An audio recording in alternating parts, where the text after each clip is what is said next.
Hey folks, it's been a while, but I'm back. I spent almost all of 2025 working on a new book, which I'll probably release within the next couple of months.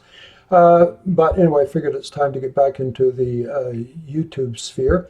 On the occasion of, a little less than a month ago, Brigitte Bardot died. And I thought, well, there's a horoscope I'm not familiar with. I'll take a look at it and see if we can explain certain aspects of her life. So, in a way, she needs no introduction. I mean, she was a major movie star of the late 50s, 60s, early 70s, really an international sex symbol. And yet she retired at age 73, hounded by the paparazzi. Basically, hated the loss of her privacy, and so she retreated to her estate in Saint Tropez, and then became an animal rights activist, something about which she'd always been passionate, but something she pursued for the next 50 years of her life until her death. So today I just want to look at a few of these things: the superstardom, the animal rights activism, and some other lesser known aspects of her life that I'd like to explore through her horoscope. So without further ado, let's switch over and take a look at that. So here's the horoscope for Brigitte Bardot. So she's got a Scorpio rising, which makes Mars her lioness. Mars has gone to the ninth house, where it is debilitated, and it lies on the Rahu-Ketu axis in mutual aspect to Saturn in the third house. So, at first glance, this would seem, somewhat problematic or troublesome, and indeed, she did have, her traumas and her troubles in the course of life. But, there's a silver lining in this cloud as well, too. Note that Mars as Lagnesh combines with Saturn, the fourth lord, to form one of the Dharma Karma Adhipatya yogas. So, that shows the potential for raising her status in the course of her life. Furthermore, Mars is associated with Ketu in the ninth house. So this invokes one of the rules for what is called a nodal Raja yoga. That's when a planet occupies a trikona with one of the nodes, and the node therefore acts as a proxy for its dispositor. So in your mind's eye, you can sort of see Mars is there, of course. Ketu is there. Ketu acts as a proxy for the moon. So if you could imagine Mars and moon together, you would then have a combination of Lord of the First and Lord of the Ninth. So that forms one of these yogas as well too, and Mars is party to that. So Mars forms two powerful yogas. Mars is nonetheless debilitated, and if you follow through the detailed protocol for Nichabanga, I can't call it cancellation because it's not, but amelioration is the word that I would use if Nichabanga applies. But this Mars does not meet the criteria. So actually this Mars remains a Nicha Graha without being improved, and therefore carries with it the seeds of some difficulties in the course of life. So there's some other good things going on here. Mercury and Jupiter. Mercury is a Dana lord. Jupiter is one of the trinal lords. They form a Dana yoga in the 12th house. Notice, however, that Jupiter and Mercury are so close together, only 6 minutes of arc separating them, that this forms a graha yuddha.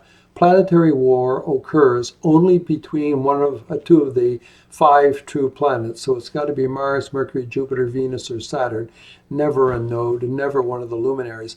So this applies in this case, graha yuddha, and then typically it will cause collateral damage either in the house that the planetary war occurs, or in one of the houses that is ruled by one of these two grahas.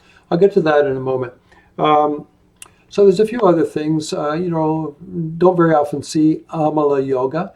That is when you have a benefic in the 10th house without any without the association or aspect of any malefic graha.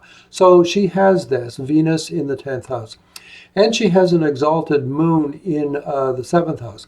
Now, within the Kendras, I mean, this is often where we find clues for career orientation. So an exalted moon and a Venus, which is admittedly ordinary, but does occupy the 10th house.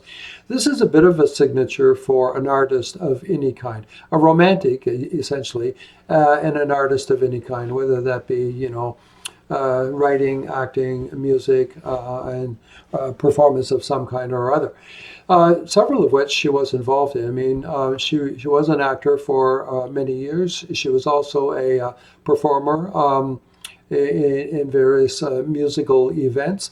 And she recorded several popular songs of the day, often with a major figure in French music, Serge Gainsbourg. So that signature is there, Moon Venus, that of an artist. So those are the essential yogas. Let's dig a little deeper into the fact that she's got this debilitated Mars, her ascendant Lord, in the 9th house. So, after she retired from acting, partly for reasons of preserving her sanity and escaping the paparazzi, she became officially involved in the animal rights movement. She formed the Brigitte Bardot Foundation. She sold something like $400,000 worth of jewelry and private articles in order to fund the foundation to get it started. And then she spent the next 50 years basically campaigning for animal rights. She tried to discourage, eating horse meat in France. She tried to get bullfighting banned. She went to Newfoundland out onto the ice floes to protest the seal hunt.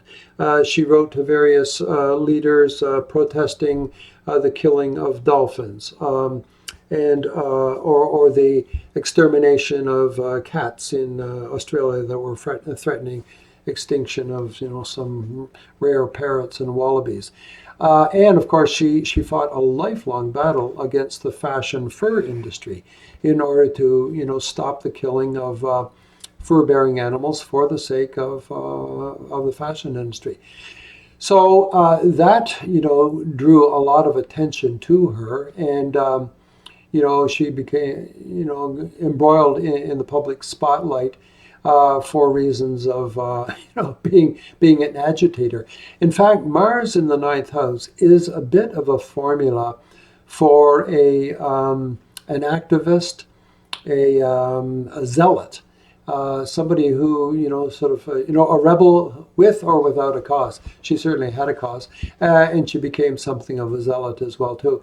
In her latter years, she attracted a lot of criticism because of her stance, her alliance kind of with right-wing political elements in France, and her very outspoken opposition to immigration, which she felt was ruining French society. So for that reason, she took a lot of heat. And a lot of that can be explained simply by, this is her lioness, Mars in the 9th house, cause-oriented, highly principled. I mean, the 4th house is one's ethics and morals. Saturn is the Lord. 9th house is also a place of ethics and morals. Those two are in mutual aspect, but those two, Mars and Saturn, are also entirely antithetical as well too. Mars is hot and fiery. Saturn and wants to move and get things done. Saturn is cold and aloof, and sides with the establishment. So basically, she was in her campaign was fighting against existing traditions and cultural establishment that she found very, very hard to dislodge. The other way this plays out to Mars-Saturn, this opposition, I mean, this will sometimes turn up in the charts of people who are suicidal, and I was surprised to discover that in the course of her life, she had attempted suicide 4 times. Now, lest anybody watching have a Mars-Saturn association or Mars-Saturn opposition, don't freak out and assume that this, provides tacit approval for self-harm. It doesn't. And usually it only becomes potent when one of the ascendant lord is involved, which it is in this case, Mars with Saturn in opposition. And it's amped up by their alignment on the Rahu-Ketu axis. As many people know, Rahu-Ketu always act as proxies for planets with whom they're associated, that aspect them, or which disposit them. So in this case, Rahu is a very powerful proxy for Saturn because it's associated with, and it's in Saturn's sign as well too. Ketu picks up Saturn's influence too from across the chart. And Ketu also picks up Saturn's influence because, again, I said that already. Ketu picks up Mars' influence it's associated with, and Saturn's influence because it aspects it. And, Ketu also acts on behalf of the moon. So very strong emotions and beliefs, and, as I say, a certain high level of activism that sort of borders on zealotry. Back to the Mars-Saturn opposition, which can indicate self-harm. And the presence of the nodes there will sometimes introduce a pharmacological contribution. And so in all four of the instances in which she attempted to take her life, drugs were involved, usually sleeping pills, but also tranquilizers. And in each of these instances, she was, discovered in her condition before it was too late, and either was rushed to the hospital, have her stomach pumped, or whatever, and recovered. But she suffered. We were not aware of that. We, the public, were not aware of that. But there were difficulties in her life. She was married 4 times. Her first 3 marriages didn't last that long, roughly an average of 4 years apiece. With the moon in the 7th house, that is sometimes a signature for, the moon is the most ephemeral of grahas. So, that can indicate a bit of a revolving door as far as partners goes. I mean, she admitted at one point in her life that she had over 100 lovers. Although, she contextualized that by saying that really only 17 or so were truly romantic relationships. And among those, I guess she obviously included her 4 marriages, the last one of which lasted through to the end of her life. But the moon is exalted, relatively bright, and therefore, a potent factor in stirring the pot, as it were, as far as relationships go. The other sort of sore spot in her life was she had a son, and she was relatively young. She was in her 20s, I believe. She had not wanted to carry the pregnancy, but she wanted an abortion, but abortions were illegal in France at the time. So she had to go through with it. Nonetheless, towards the latter third of her pregnancy, she often punched herself in the stomach, hoping to provoke a miscarriage. Anyway, it didn't work, and eventually she had her son, whom she characterized at one point as being, a cancer on her soul. They were estranged from quite a young age. Later in her life, she tried to make amends and, bring it back together. But for many years, he was not having any of that because he'd been, thrust out of her life for, a couple of decades. The pain of that is seen here in her horoscope in a classic case of what we call one of the 24 bhava yogas. So let's just look at children here. So 5th house is the domain of the child. Jupiter is the Lord. Jupiter has gone to the 12th house where it is in graha yuddha, planetary war. So those 2 things are bad enough. 5th Lord gone to the 12th and therefore and weakened by being in graha yuddha.